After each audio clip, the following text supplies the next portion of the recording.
Elvis Presley was the glue which held our society together. He was the ultimate entertainer. When he danced, the people danced. The girls would actually faint because of what he was doing.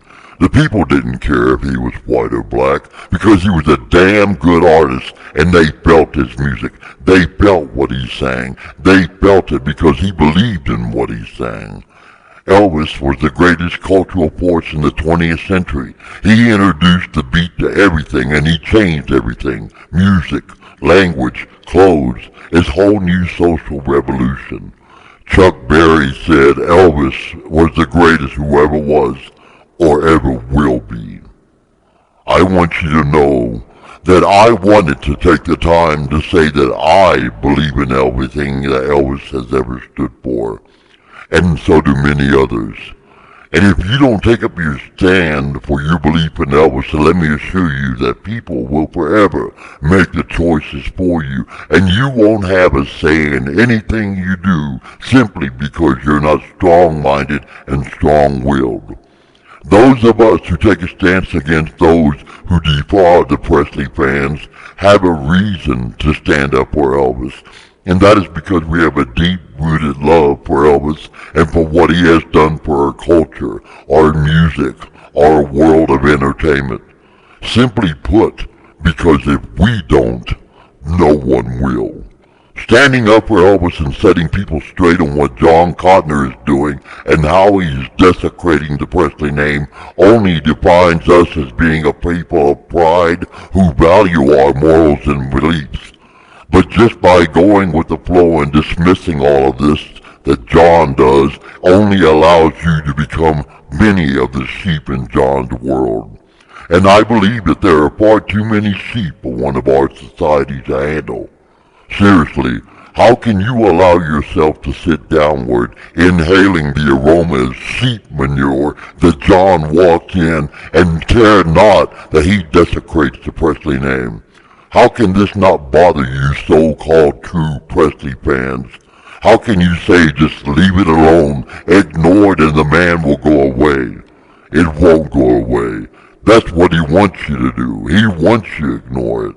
But that man uses the Presley name to belittle and berate people. For instance, a disabled woman simply wanted to buy his book, could not afford it, went in half with someone. When John found out about it, he chastised her, he belittled her, he berated her, and told her it was like stealing from him. It was like taking food from his family.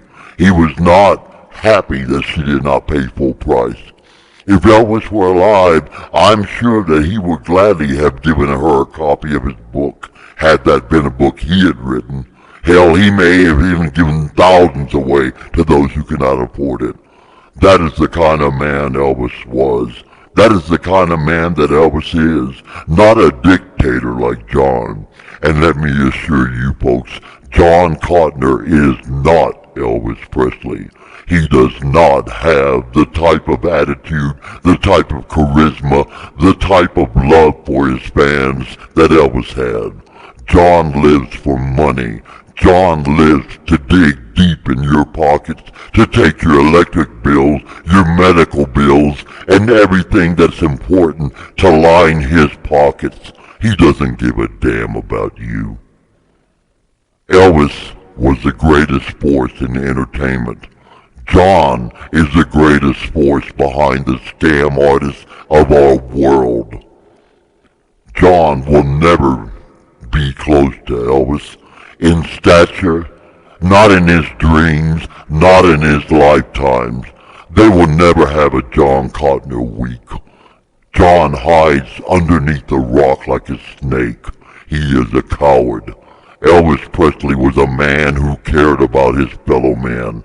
He gave willingly. He gave so that others could have. He didn't care about not having anything.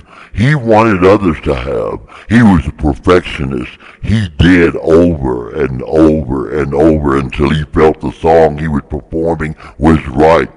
And if Elvis forgot a word when he sang, he felt bad about it because he felt the people wanted and needed and deserved the best. Not like John. John just throws his stuff out there for the sake of the almighty daughter. So listen, all you Elvis Presley fans, you true Elvis Presley fans, stand up for what you believe. Stand up in the name of Elvis Presley and tell John enough is enough. Go back to that rock from which you came under.